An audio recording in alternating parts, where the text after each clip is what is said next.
بسم اللہ الرحمن الرحیم۔ روزنامہ الفضل انٹرنیشنل، ہفتہ 18 نومبر 2023۔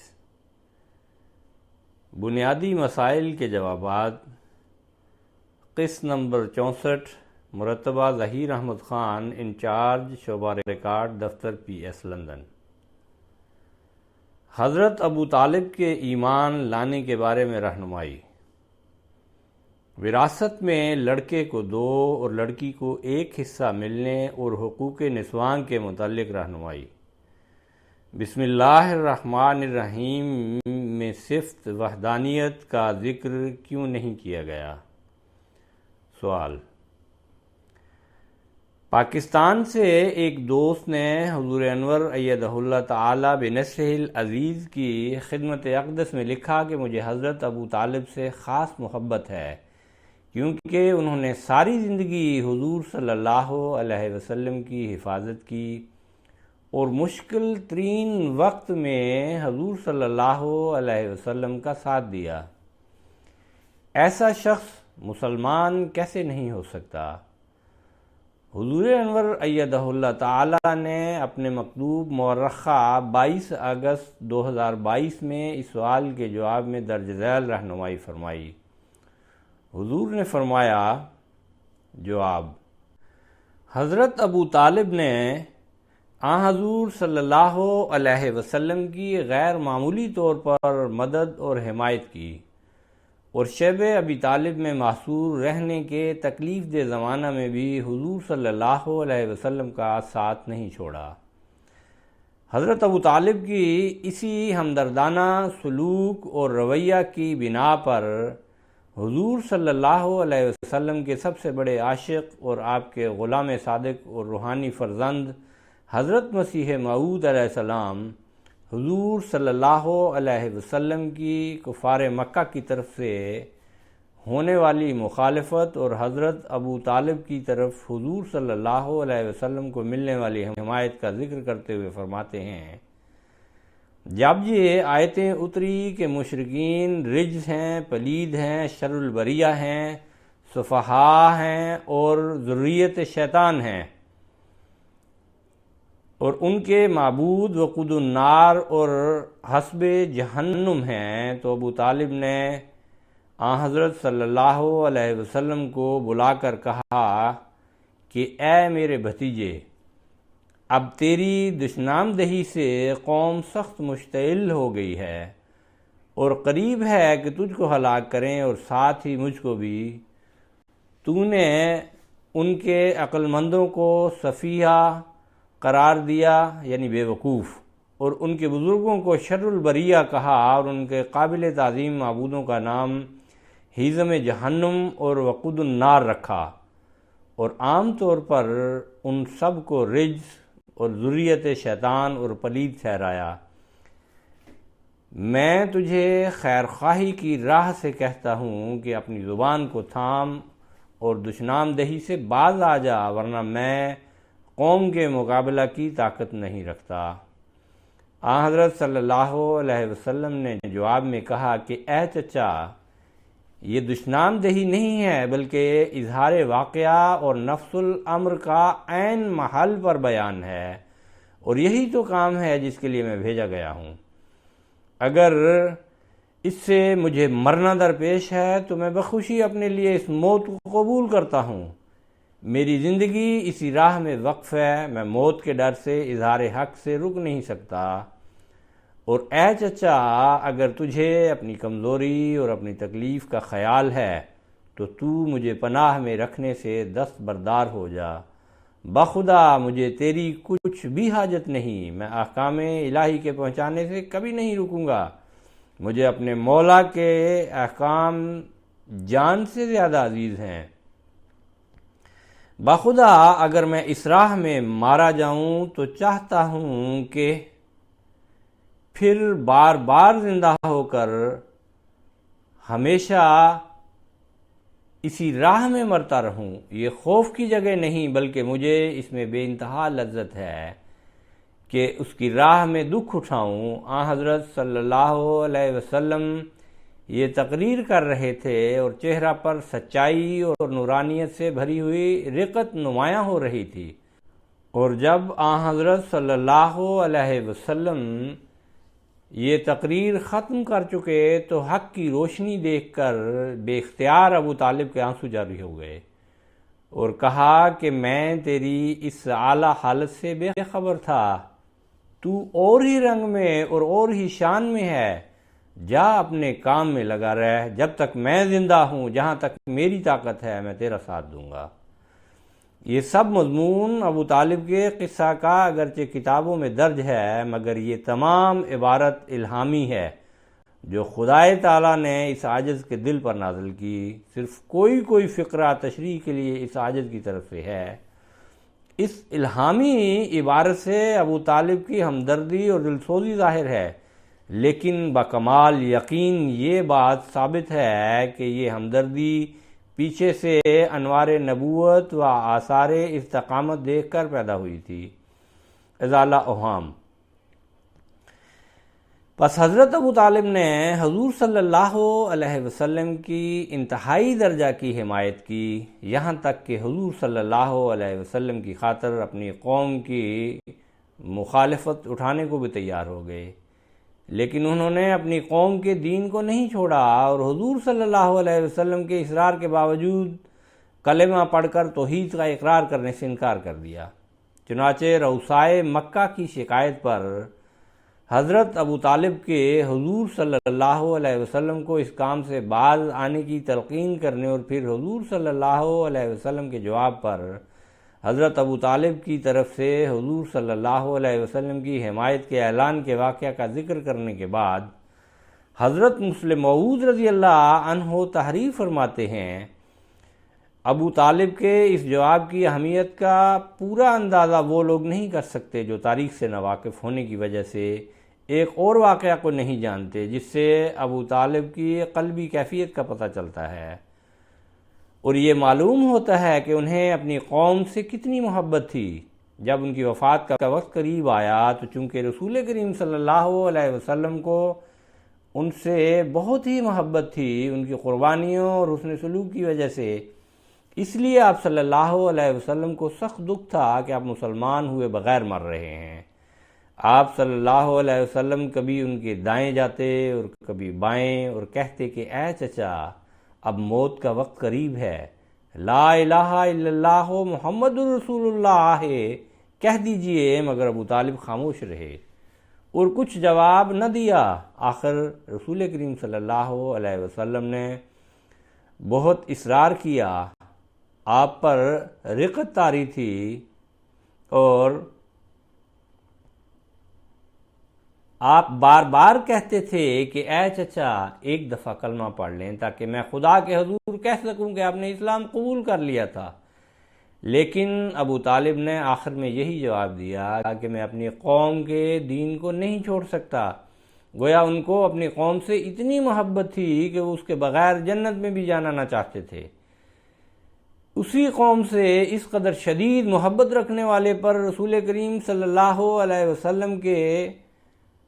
بہادرانہ جواب کا یہ اثر ہوا کہ اس نے کہہ دیا کہ اچھا اگر قوم مجھے چھوڑتی ہے تو چھوڑ دے، میں آپ کو نہیں چھوڑوں گا۔ خطبات محمود۔ پس ایک طرف تو حضرت ابو طالب نے اپنی آخری سانسوں تک حضور صلی اللہ علیہ وسلم کا ساتھ دیا، لیکن دوسری طرف حضور صلی اللہ علیہ وسلم اور آپ کے دین کو سچا جانتے ہوئے بھی انہوں نے کلمہ پڑھ کر توحید کا اقرار کرنے سے انکار کر دیا۔ اسی بنا پر اللہ تعالیٰ کے عدل و انصاف کو سامنے رکھتے ہوئے حضور صلی اللہ علیہ وسلم نے حضرت ابو طالب کے بارے میں فرمایا کہ امید ہے کہ قیامت کے دن انہیں میری شفاعت کچھ نفع نہ دے گی کہ وہ آگ کے درمیانے درجہ میں کر دیے جائیں گے کہ آگ ان کے ٹخنوں تک پہنچے گی جس سے ان کا دماغ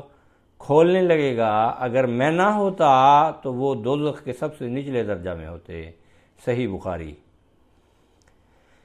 اس دنیا میں بھی ہم دیکھتے ہیں کہ جب ایک انسان کوئی جرم کرتا ہے اسے اس کے جرم کے مطابق جیل کی سزا ہوتی ہے، کسی کو کم اور کسی کو زیادہ۔ اسی طرح جہنم بھی اس دنیا میں کی گئی غلطیوں اور گناہوں کی سزا کے لیے بنائی گئی ہے، اور اس میں بھی ہر انسان کو اس کی غلطی اور گناہ کے مطابق سزا کے طور پر کم یا زیادہ رہنا پڑے گا۔ اسی طرح جہنم کے بارے میں یہ بھی یاد رکھنا چاہیے کہ جیسے قرآن کریم اور احادیث نبویہ صلی اللہ علیہ وسلم میں صراحت موجود ہے کہ دوزخ ایک ہسپتال کی مانند ہے اور گناہ گاروں کو اس میں علاج کے لیے بھیجا جائے گا۔ اب ہسپتال میں کینسر کا علاج کروانے والے مریض بھی جاتے ہیں، اور چھوٹے موٹے زخم کی مرہم پٹی کروانے والا شخص بھی جاتا ہے۔ پس حضور صلی اللہ علیہ وسلم کے اس ارشاد کا بھی یہی مطلب ہے کہ جس طرح دوسرے مخالفین اسلام جنہوں نے اسلام کی مخالفت اور اسے نابود کرنے کے لیے دن رات ایک کر دیا اور اس کی دشمنی میں اپنی ایڑی چوٹی کا زور لگایا، ان کو اپنے جرموں اور گناہوں کی پاداش میں جہنم میں جانا ایسا ہی ہوگا جس طرح کہ ایک بہت بڑے جرم کی سزا میں کسی کو اس دنیا میں عمر قید ہو جاتی ہے، یا جس طرح ایک موذی مرض میں مبتلا انسان ہسپتال میں جاتا ہے اور ایک لمبے عرصے کے لیے اس میں رہتا ہے، جبکہ حضرت ابو طالب کا جہنم میں جانا ایسا ہی ہوگا جس طرح ایک معمولی سا جرم کرنے والا 1 یا 2 دن جیل کی سزا کاٹ کر باہر آ جاتا ہے، یا ایک چھوٹے سے زخم والا شخص ہسپتال میں جاتا اور مرہم پٹی کروا کر گھر واپس آ جاتا ہے۔ پس حضرت ابو طالب اگرچہ شرک کے زمانہ میں پیدا ہوئے اور انہوں نے حضور صلی اللہ علیہ وسلم کی کوشش اور خواہش کے باوجود توحید کا اقرار نہیں کیا، لیکن وہ ایسے شرک میں مبتلا نہیں تھے جس شرک میں وہ مشرکین مبتلا تھے جو توحید اور خدا تعالیٰ کے دشمن تھے اور کھلم کھلا شرک کا اظہار کرتے تھے، اور خدا تعالیٰ اور حضور صلی اللہ علیہ وسلم کی مخالفت میں دن رات کمر بستہ تھے۔ اس لیے حضرت ابو طالب اپنی نیک فطرت اور حضور صلی اللہ علیہ وسلم کی مدد اور حمایت کرنے کی وجہ سے نیز قیامت کے روز حضور صلی اللہ علیہ وسلم کی شفاعت کے بدولت خدا تعالیٰ کے دشمن مشرکین کی طرح نہ جہنم کا ایندھن بنیں گے اور نہ ہی لمبا عرصہ جہنم میں رہیں گے۔ ہاں، جس طرح ایک معمولی بیماری کا شکار انسان علاج کی خاطر کچھ وقت کے لیے اسپتال جاتا ہے، حضرت ابو طالب کو بھی اسی طرح کچھ وقت کے لیے علاج کی خاطر جہنم کی آگ کا سامنا کرنا پڑے گا۔ اسی حقیقت کو حضور صلی اللہ علیہ وسلم کے ارشاد میں بیان کیا گیا ہے۔ سوال: UK سے ایک خاتون نے حضور انور ایدہ اللہ تعالی بنصر العزیز کی خدمت اقدس میں استفسار بھجوایا کہ وراثت میں لڑکے کو 2 اور لڑکی کو 1 حصہ اس لیے ملتا ہے کہ لڑکے پر والدین اور بیوی کے اخراجات کی ذمہ داری ہوتی ہے، لیکن اب تو میاں بیوی دونوں ہی نوکری کرتے ہیں۔ اسی طرح اگر لڑکی کی شادی نہ ہو یا وہ خلا یا طلاق یافتہ ہو اور اکیلی ہو تو اسے مرد سے کچھ نہیں ملتا۔ نیز بعض لڑکے والدین کی بھی ذمہ داری نہیں اٹھاتے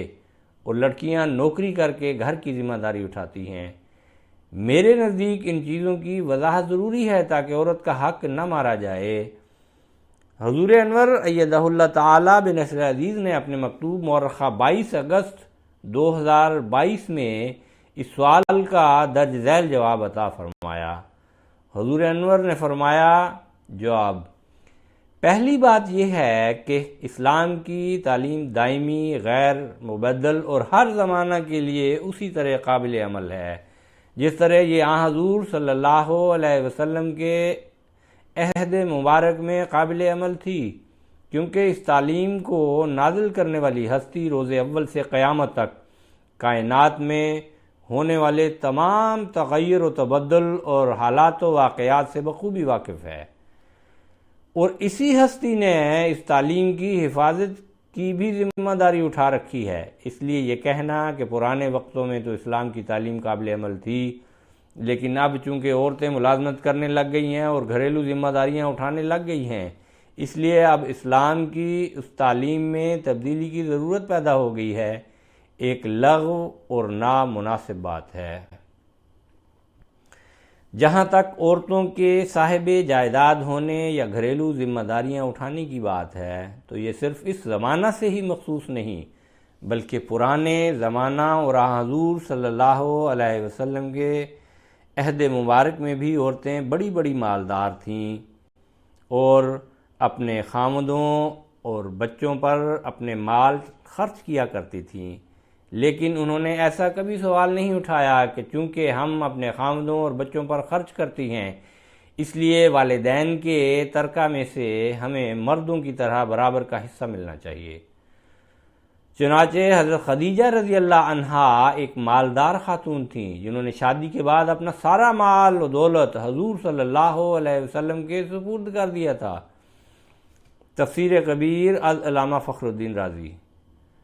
اسی طرح حضرت عبداللہ بن مسعود رضی اللہ عنہ جو کہ ایک غریب مزدور صحابی تھے، ان کی بیوی حضرت زینب رضی اللہ عنہا ایک مالدار خاتون تھیں اور اپنے خاوند اور بچوں پر اپنے مال میں سے خرچ کیا کرتی تھیں۔ صحیح بخاری کتاب الزکوٰۃ۔ یہ بات کہ چونکہ اب عورتیں ملازمت کرنے لگی ہیں اس لیے گھریلو اخراجات کی ذمہ داری خاوند کے بجائے عورت کے سپرد ہو گئی ہے، بھی غلط بات ہے۔ اسلام کے نزدیک بیوی خواہ صاحب جائیداد ہو یا ملازمت کرتی ہو، بیوی بچوں کی رہائش، لباس اور خوراک وغیرہ کی ذمہ داری خاوند ہی پر عائد ہوتی ہے، جسے وہ اپنی استطاعت کے مطابق ادا کرنے کا پابند ہوتا ہے۔ بیوی کی جائیداد یا اس کی آمد پر خاوند کا کوئی حق نہیں۔ ہاں، خاوند کو یہ اختیار حاصل ہے کہ اگر وہ اپنے بیوی بچوں کے نان نفقہ کا مناسب طور پر انتظام کر رہا ہو تو اس کی بیوی اس کی اجازت سے ہی ملازمت کر سکتی ہے۔ اگر خاوند بیوی کی ملازمت پر راضی نہ ہو تو اسلام نے خاوند کو یہ حق دیا ہے کہ وہ اپنی بیوی کو ملازمت کرنے سے روک سکتا ہے، لیکن اگر بیوی اپنے خاوند کی اجازت اور مرضی سے ملازمت کرتی ہے تو بیوی کی تمام تر آمد پر بیوی کا ہی حق ہوگا، خاوند کو اس کی آمد پر کسی قسم کا تصرف حاصل نہیں ہوگا۔ اسلام نے میاں بیوی کے حقوق و فرائض کا ہر موقع پر خیال رکھا ہے، چنانچہ میاں بیوی کے حقوق و فرائض کی تقسیم میں گھر سے باہر کی تمام تر ذمہ داریوں کی ادائیگی اور بیوی بچوں کے نان و نفقہ کی فراہمی وغیرہ اللہ تعالیٰ نے خاوند کے سپرد کی ہے، اور گھریلو ذمہ داریاں جن میں گھر کے مال کی حفاظت، خاوند کی ضروریات کی فراہمی اور بچوں کی پرورش وغیرہ شامل ہیں، اللہ تعالیٰ نے بیوی کو سونپی ہیں۔ پھر آپ نے جو عورت کی شادی نہ کرنے یا اس کے خلع یا طلاق یافتہ ہونے کی بات کر کے اسے ترکہ میں سے مرد کے برابر حصہ دینے کی بات کی ہے، یہ بھی درست نہیں، کیونکہ اگر مرد کی بھی شادی نہ ہوئی ہو یا اس نے اپنی بیوی کو طلاق دے دی ہو یا بیوی نے خلع لے لی ہو تو پھر اسے بھی بیوی کے ترکہ میں سے کچھ نہیں ملتا، اور عموماً طلاق کی صورت میں اور بعض اوقات خلع کی صورت میں بھی اسے بیوی کو حق مہر دینا پڑتا ہے، جبکہ بیوی کو طلاق یا خلع کی صورت میں اپنے خاوند کو کچھ نہیں دینا پڑتا۔ باقی آج کل مغربی معاشرہ کے زیر اثر عورتوں کو ویسے ہی ہر چیز اور ہر جگہ یہ وہم ہو جاتا ہے کہ ان کا حق مارا جا رہا ہے۔ اسلام کی تعلیم مساویانہ حقوق و فرائض کے احکام پر مبنی ایک کامل اور دائمی تعلیم ہے، جس میں کسی قسم کی تبدیلی کی ضرورت نہیں ہے۔ سوال: امریکہ سے ایک دوست نے حضور ایدہ اللہ تعالی بنصر العزیز کی خدمت اقدس میں لکھا ہے کہ سورہ فاتحہ کا آغاز بسم اللہ الرحمن الرحیم سے کیا گیا ہے، جس میں خدا تعالیٰ کے ذاتی نام اور 2 صفات کا ذکر ہے، لیکن اس میں احد یا واحد کی صفت کیوں نہیں بیان کی گئی، جبکہ قرآن کریم کی تعلیم کا مقصد تو خدا تعالیٰ کی وحدانیت ثابت کرنا ہے۔ حضور انور ایدہ اللہ تعالی نے اپنے مکتوب مورخہ 31 اگست 2022 میں اس سوال کے بارے میں درج ذیل ہدایات فرمائی۔ حضور نے فرمایا: جواب: یہ اسلام کی خصوصیت ہے کہ اس نے مخلوق کو توحید کی تعلیم سے جس طرح متعارف کروایا ہے کسی مذہب نے نہیں کروایا۔ خدا تعالیٰ کا ذاتی نام اللہ توحید کی جڑ ہے جو ہر قسم کی صفات الہیہ کو اپنے اندر سموئے ہوئے ہے۔ حضرت مسیح موعود علیہ السلام اس بارے میں فرماتے ہیں: قرآن کی اصطلاح کی روح سے اللہ اس ذات کا نام ہے جس کی تمام خوبیاں حسن و احسان کے کمال کے نقطہ پر پہنچی ہوئی ہوں اور کوئی منقصد اس کی ذات میں نہ ہو۔ قرآن شریف میں تمام صفات کا موصوف صرف اللہ کے اسم کو ہی ٹھہرایا ہے، تا اس بات کی طرف اشارہ ہو کہ اللہ کا اسم تب متحقق ہوتا ہے کہ جب تمام صفات کاملہ اس میں پائی جائیں۔ ایام صلح روحانی خزائن۔ پس قرآن کریم کا آغاز خدا تعالیٰ کے ذاتی نام اللہ کے ساتھ کر کے وحدانیت کی صفت کو بھی نہایت عمدہ طریق سے اس کے اندر سمو دیا گیا ہے۔ حضرت مسیح موعود علیہ السلام فرماتے ہیں، اللہ جس کا ترجمہ ہے وہ معبود، یعنی وہ ذات جو غیر مدرک اور فوق العقول اور وراء الوراء اور دقیق در دقیق ہے، جس کی طرف ہر ایک چیز عابدانہ رنگ میں یعنی عشقی فنا کی حالت میں جو نظری فنا ہے یا حقیقی فنا کی حالت میں جو موت ہے رجوع کر رہی ہے۔ تحفہ گولڑیا روحانی خزائن۔ پس اللہ کے لفظ میں ہی یہ مضمون بیان کر دیا گیا جس سے خدا تعالیٰ کی توحید اور اسی کے معبود یکتا ہونے اور اس کے ساتھ کسی کے شریک نہ ہونے کا اعلان کیا گیا ہے۔ پھر یہ بھی ضروری نہیں کہ قرآن کریم کی ہر آیت میں خدا تعالیٰ کی وحدانیت کی صفت لازمی بیان ہو۔ قرآن کریم تو وہ کامل کتاب ہے جو خدا تعالیٰ کی وحدانیت کے قیام کے ساتھ ساتھ اس معبود حقیقی کی دیگر صفات کو بھی اپنے متبعین کے لیے خوب کھول کر بیان کرتی ہے، ورنہ تو یہ اعتراض پھر قرآن کریم کی آخری 2 صورتوں پر بھی وارد ہوگا کہ ان میں صرف رب، مالک اور الہ کی صفات بیان ہوئی ہیں اور احد یا واحد کی صفت بیان نہیں ہوئی۔ دراصل قرآن کریم وہ کامل آسمانی کتاب ہے جو خدا تعالیٰ کی تمام صفات کے برمحل بیان کے ساتھ ساتھ اپنی تعلیم اور تاثیر اور قوت اصلاح اور روحانی خاصیت سے اپنے پیروکاروں کو ہر ایک گناہ اور گندی زندگی سے نجات دلا کر ایک پاک زندگی عطا کرنے والی، خدا تعالیٰ کی شناخت کے لیے کامل بصیرت عطا کرنے والی، خدا تعالیٰ کے ساتھ عشق کا تعلق بخشنے والی اور طالب خدا کو اس کی منزل مقصود تک پہنچانے والی ہے۔